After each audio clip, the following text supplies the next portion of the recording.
اسی طریقے سے ایک حدیث میں آتا ہے، نبی صلی اللہ علیہ وسلم نے فرمایا کہ دنیا کی مٹھاس آخرت کی کڑواہٹ ہے اور دنیا کی کڑواہٹ آخرت کی مٹھاس ہے۔ کیا مطلب؟ کہ دنیا میں بہت ساری ایسی چیزیں ہمیں فیس کرنی پڑتی ہیں کہ جن کے اندر اٹریکشن تو بہت زیادہ ہوتی ہے، اور خاص طور پہ وہ چیزیں ہوتی ہیں کہ جو اللہ کی نافرمانی والی چیزیں ہوتی ہیں ان کے اندر بہت زیادہ اٹریکشن ہوتی ہے۔ اگر کسی شخص سے یہ کہا جائے کہ میوزک کے بارے میں آپ کا کیا خیال ہے، تو جو شخص میوزک سننے کا عادی ہے اس کو میوزک کے اندر اٹریکشن ہوتی ہے، اسی لیے تو وہ سنتا ہے، اس کو بڑا زبردست لگتی ہے، اس کو بڑی میٹھی چیز لگتی ہے وہ۔ اسی طریقے سے جس شخص کو حرام ریلیشن شپس کی عادت پڑ جائے تو اس سے کہا جائے بھی تم کیوں کرتے، تو اس کو تو بڑا مزہ آتا ہے، اس کے اندر اس کو تو بڑی مٹھاس ملتی ہے ان چیزوں میں۔ تو جو بھی اللہ کی نافرمانی کی چیزیں ہیں ان کے اندر اٹریکشن تو ہے، لیکن وہ ظاہری طور پہ جو وقتی طور پہ مٹھاس نظر آ رہی ہوتی ہے وہ آخرت میں کڑواہٹ بنے گی۔ کیا مطلب؟ کہ آخرت میں پھر ایسے لوگوں کو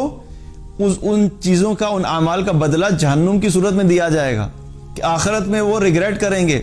آخرت میں وہ افسوس کریں گے، آخرت میں وہ روئیں گے، آخرت میں ان کو اس کا عذاب دیا جائے گا جو انہوں نے اللہ کی نافرمانی کی چیزوں کو کیا۔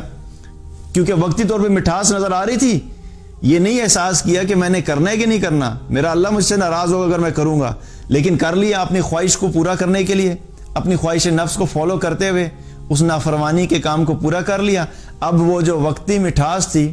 وقتی انٹرٹینمنٹ تھی، وقتی لذت تھی، وہ آخرت کی کڑواہٹ بن جائے گی،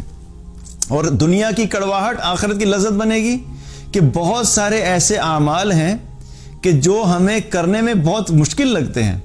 ان میں کڑواہٹ محسوس کے، یعنی کہ انسان کو جس طرح کوئی کڑوی چیز پینے میں یا کھانے میں ایک کراہیت ہوتی ہے اور مشکل لگتا ہے، کوئی کڑوی دوائی اگر آپ کو لینی پڑے تو کیا ہوتا ہے، وہ خوشی سے تو نہیں لیتے نا، لیکن لے لیتے ہیں کیونکہ ہمیں پتہ ہے کہ وہ ہے تو دوائی اور میرے فائدے کی چیز ہے، بے شک کڑوی ہے لیکن اس سے مجھے فائدہ ملے گا الٹیمیٹلی۔ اسی طرح دنیا میں بہت ساری ایسے نیک اعمال ہیں، اللہ کی اطاعت کے ایسے اعمال ہیں جن کو کرتے ہوئے انسان کو بڑا مشکل لگتا ہے۔ کئی دفعہ نماز فجر کی پڑھنی ہے، نیند کو چھوڑنا مشکل لگتا ہے۔ اسی طریقے سے کسی کی طرف اٹریکشن ہو رہی ہے، حرام کی طرف رغبت ہو رہی ہے، اس کو چھوڑنا مشکل لگتا ہے۔ دوست یار جو ہیں وہ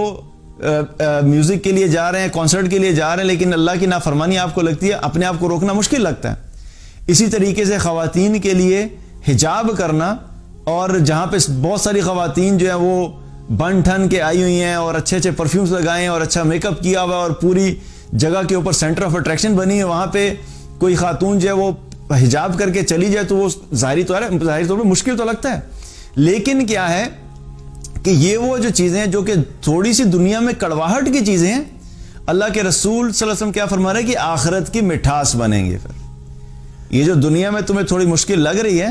لیکن یہ آخرت میں مٹھاس بنے گی تمہارے لیے، اس کی وجہ سے اللہ تمہیں جنت عطا فرمائے گا، اور جنت میں تم کیا ہے کہ اپنی ساری خواہشات بھی پوری کر لو گے۔ تو دنیا